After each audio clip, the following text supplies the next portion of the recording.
Hello learners, आज हम discuss करने वाले हैं हैकर्स फेवरेट ऑपरेटिंग सिस्टम के बारे में। यस लर्नर्स, आज हम डिस्कस करेंगे GNU/लिनक्स ओएस के बारे में। एक ऐसा ऑपरेटिंग सिस्टम जो हैकर्स फेवरेट ऑपरेटिंग सिस्टम है। और इस ऑपरेटिंग सिस्टम को लेकर हमारे मन में कई सारे डाउट्स हैं कि क्या एक्चुअली लिनक्स एक ऑपरेटिंग सिस्टम है, कर्नल्स क्या होते हैं और आखिर ये हैकर्स में इतना पॉपुलर क्यों है, क्या ये फ्री है या ये पेड है, ओपन सोर्स क्या होता है, ये कितना सिक्योर है या कितना वनरेबल। आज इन सभी सवालों के जवाब इस एक वीडियो में मिल जाएंगे, जिसके बाद आप सभी को लिनक्स, यूनिक्स, कर्नल इन सभी से रिलेटेड डाउट्स भी क्लियर होंगे और आपको समझ आएगा कि आखिर क्यों हैकर्स के लिए एक जरूरी ऑपरेटिंग सिस्टम है।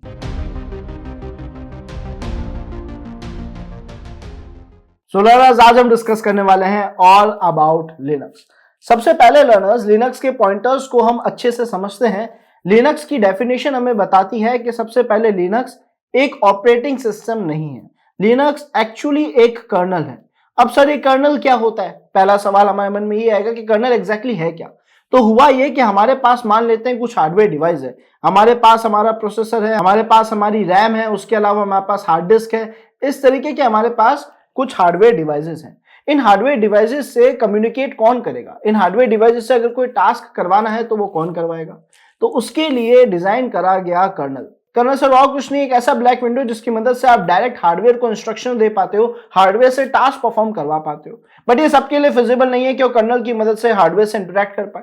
तो कर्नल से बात कैसे करें? कर्नल जो है, जो हार्डवेयर लैंग्वेज को समझ रहे हैं, हमें हार्डवेयर लैंग्वेज नहीं आती है, हम कर्नल से इंटरेक्ट कैसे करें? तो इसको मैनेज करने के लिए कुछ टूल्स बनाए गए, जैसे कि आया हमारा टर्मिनल। अब टर्मिनल एग्जैक्टली क्या है? तो सर टर्मिनल तो एक टूल है, एक ऐसा सॉफ्टवेयर जो कोई ना कोई प्रोग्रामिंग लैंग्वेज की मदद से कर्नल से बात कर रहा है। और ये प्रोग्रामिंग लैंग्वेजेस कौन कौन सी हो सकती है? तो सर सबसे पहले इंट्रोड्यूस करा गया था शेल प्रोग्रामिंग लैंग्वेज को। इस शेल की मदद से जो है टर्मिनल जो है कर्नल्स तक अपने टास्क पहुंचा पा रहा था, यानी यूजर को कर्नल से बात करने में हेल्प करवाता। और कर्नल मदद करता है यूजर को हार्डवेयर से बात करवाने में।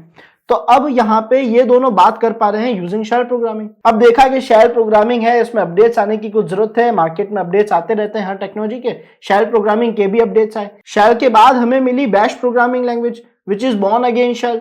देन इसी तरीके से अपडेट होती रही, फिर हमें मिली ZSH, फिर हमें मिली फिश एंड सो ऑन। तो इस तरीके से हमें मिली प्रोग्रामिंग लैंग्वेजेस, जिसकी मदद से एक यूजर किसी ना किसी टूल का यूज लेता है, जैसे टर्मिनल या फिर ग्राफिकल इंटरफेस, और दोनों में से किसी की भी मदद से हमारे टास्क जाते हैं कर्नल के पास, जो हमारे सभी लैंग्वेजेस को कन्वर्ट करता है मशीन लैंग्वेज में और मशीन से हमें इंटरेक्ट करने में मदद करता है, मशीन से टास्क करवाता है। तो इस तरीके से हम डेली लाइफ में बातचीत करते हैं। तो कर्नल एग्जैक्टली क्या है सर? कर्नल एक ऑपरेटिंग सिस्टम नहीं है।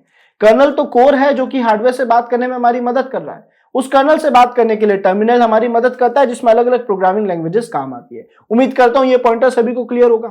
अब सवाल है कि सर ये ओपन सोर्स क्या है? तो ओपन सोर्स का कंसेप्ट समझने के लिए हम एक एग्जांपल लेते हैं लर्नर्स। मान लेते हैं आज एक डेवलपर आया, एक ऐसा पर्सन जिसने एक सॉफ्टवेयर बनाया है ना, एक सॉफ्टवेयर डेवलपर आया।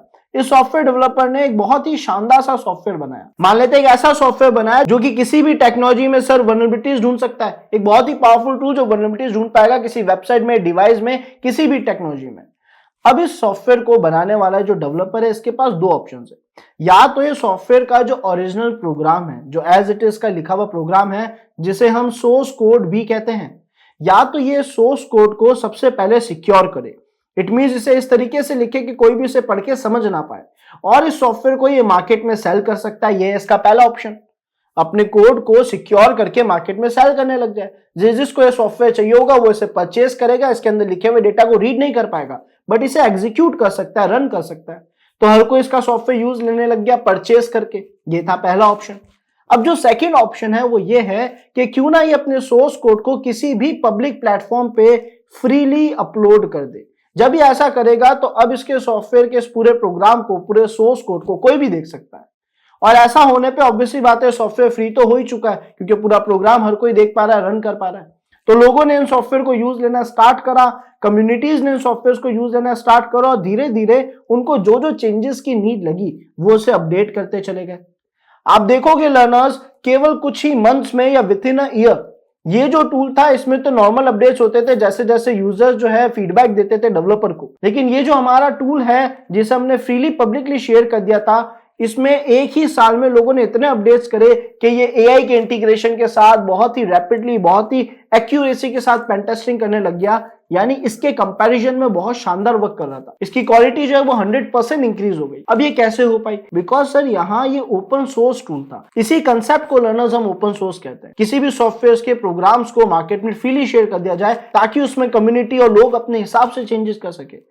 अब यहाँ पे सबने अपनी क्रिएटिविटी अप्लाई करी, अपने एक्सपीरियंस से अपनी प्रॉब्लम्स को फेस करते हुए चेंजेस करे और दिन ब दिन ये टूल, ये सॉफ्टवेयर बेहतर बनता गया। यही कंसेप्ट हमारा लिनक्स भी फॉलो कर रहा है। ये जो हमारा लिनक्स है, या हमारा जो जीएनयू है, बेसिकली जो ऑपरेटिंग सिस्टम है वो तो जीएनयू है, लिनक्स तो एक कर्नल है। तो जो जीएनयू है लर्नर्स, ये एक ओपन सोर्स ऑपरेटिंग सिस्टम है जिसका सोर्स कोड मार्केट में फ्रीली अवेलेबल है और कम्युनिटीज अपने हिसाब से इसमें चेंजेस करती जाती है और खूब सारे डिस्ट्रीब्यूशन, खूब सारे वर्जन्स बनाती है, चाहे वो काली लिनक्स हो, चाहे वो पैरेट हो, चाहे वो आर्च हो, चाहे वो कोई भी कैटेगरी के ओएस हो। उसके बाद लर्नर्स हमारे पास आता है इनकी identity, Unix like community driven. Basically ये तो आपको समझ आ गया है कि ओपन सोर्स जो है वो कम्युनिटी ड्रिवन है, कम्युनिटी इसमें अपने हिसाब से चेंजेस करती है, इससे दिन ब दिन बेहतर बनाती है। एंड यूनिक्स लाइक क्यों कहा गया? क्योंकि सर यूनिक्स एक बिल्कुल डिफरेंट और एक प्रोप्राइटरशिप ऑपरेटिंग सिस्टम है, आप कह सकते हो पेड ऑपरेटिंग सिस्टम्स में आ जा रहा है ये। और जो जीएनयू है, जीएनयू फॉलो कर रहा है यूनिक्स को। यानी जीएनयू ने क्या करा, एक ओपन सोर्स टूल होते हुए इसने यूनिक्स की जो पावर्स थी, यूनिक्स की जो फंक्शनैलिटीज थी, उन्हें इसने यूज लिया, उसी तरीके का ऑपरेटिंग सिस्टम खुद को बनाया। तो जीएनयू बन गया एक ओपन सोर्स और यूनिक्स बन गया हमारा प्रोप्राइटरशिप ऑपरेटिंग सिस्टम। इसके बाद अगर हम देखें तो इकोसिस्टम इसका कैसा है, तो सर ये जीएनयू टूल्स यूज लेता है और जीएनयू टूल्स जो है कंप्लीट ओपन सोर्स है और अच्छा वर्क करते हैं, कम्युनिटी ड्रिवन है तो और बेहतर होते जाते हैं। पैकेज मैनेज, इट मीन सभी पैकेजेस को बहुत बेटर तरीके से मैनेज कर पाता है। फाइल सिस्टम जो है इसकी हायरार्किकल है और परमिशन बेस्ड है। फाइल सिस्टम सबसे इंपॉर्टेंट पार्ट है लर्नर्स। लिनक्स को सिक्योर बनाने के पीछे फाइल सिस्टम का बहुत बड़ा रोल है। लिनक्स हर चीज को एक फाइल के तौर पे ट्रीट करता है, वो किसी भी तरीके की फाइल हो, कोई मेलवेयर हो, ट्रोजन हो, कुछ भी हो, लिनक्स उस फाइल को केवल एक फाइल की नजर से देखता है। वो वहां पे कोई भी तरीके का डिफरेंशिएशन नहीं लाता कि इस फाइल का एक्सटेंशन ऐसा है तो उसके पास ज्यादा पावर्स होनी चाहिए, ये डायरेक्ट रन हो जानी चाहिए, ये ऑटो रन हो जानी चाहिए। ऐसी परमिशंस वो किसी फाइल को नहीं देता। वो हर फाइल को बाय डिफॉल्ट केवल रीड और राइट की परमिशन देता है और हर एक को एक नॉर्मल फाइल की तरह ट्रीट करता है। उनके एक्सटेंशंस के बिहाफ पे उन्हें एक्स्ट्रा एंटरटेनमेंट नहीं देता। इसके अलावा अगर हम बात करें आर्किटेक्चर की, तो ये कंप्लीट कर्नल के कोर पे डिपेंड है और शेल इंटरफेस की मदद से हम कम्युनिकेशन कर पाते हैं। शेल प्रोग्रामिंग के इंटरफेस विच इज टर्मिनल, हम उन टूल्स की मदद से बात कर पाते हैं। कैपेबिलिटीज में हमारे पास आता है मल्टी यूजर और मल्टीटास्किंग। ये तो बहुत ऑब्वियस है कि सर ऑपरेटिंग सिस्टम तो मल्टीटास्किंग होते ही है, बट एक ही बार में हम इसमें मल्टीपल यूजर्स भी चला सकते हैं और हर एक यूजर को उनका एक अलग से ब्लॉक दे रखा है ताकि वो उससे बाहर किसी को हार्म ना पहुंचा सके, कोई नुकसान ना पहुंचाए। वो जो भी काम अपने करते हैं पर्टिकुलर परमिशंस और कैटेगरीज के अंदर ही रहकर कर पाते हैं, बाउंड्रीज के अंदर रहकर ही कर पाते हैं। बढ़ते हैं नेक्स्ट पॉइंटर्स की तरफ लर्नर्स, जो आता है सिक्योरिटी एंड मॉडर्न यूजेज। कुछ सिक्योरिटी पॉइंट ऑफ व्यूज भी है लिनक्स की डेफिनेशन को समझने के लिए, जिसमें आता है सिक्योरिटी एंड स्टेबिलिटी ऑप्शन में सबसे पहले प्रोसेस आइसोलेशन। इट मींस जितने भी टास्क हमारे लिनक्स में परफॉर्म करे जा रहे हैं, जितने भी प्रोसेस हमारे लिनक्स में परफॉर्म करे जा रहे हैं, लिनक्स का आर्किटेक्चर कुछ ऐसा ही उसे उन तरीके से मैनेज कर रहा है कि उसने हर एक को एक ब्लॉक दे रखा है। हर एक प्रोसेस का खुद का एक ब्लॉक है, उससे बाहर वो ना ही किसी से इंटरफेयर कर सकता है, ना ही किसी पे इंपैक्ट डाल सकता है, ना ही उसके क्रैश होने से किसी और को फर्क पड़ेगा, वो किसी और को क्रैश नहीं कर सकता, ऑपरेटिंग सिस्टम पे बड़े इंपैक्ट नहीं डाल सकता। ये बहुत ही सिक्योर पॉइंटर है, बहुत ही ब्यूटीफुल सी बात है हमारे लिनक्स की कि वो हर एक प्रोसेस को एक अलग एरिया और अलग परमिशंस देके रखता है। देन आता है परमिशन मॉडल, जैसा भी हमने डिस्कस करा, ये बहुत ही पर्टिकुलर है परमिशंस को लेकर। रीड, राइट, एग्जीक्यूट और यूजर्स के ग्रुप बना दिए गए हैं कि कौन सी यूजर के पास क्या परमिशन होगी, कितनी होगी, वो उससे ज्यादा टास्क बिल्कुल नहीं कर पाता। देन आता है हाई स्टेबिलिटी। लिनक्स की एक और खास बात है कि सर अगर हम इसे कई साल तक, कई दिनों तक भी ना चलाए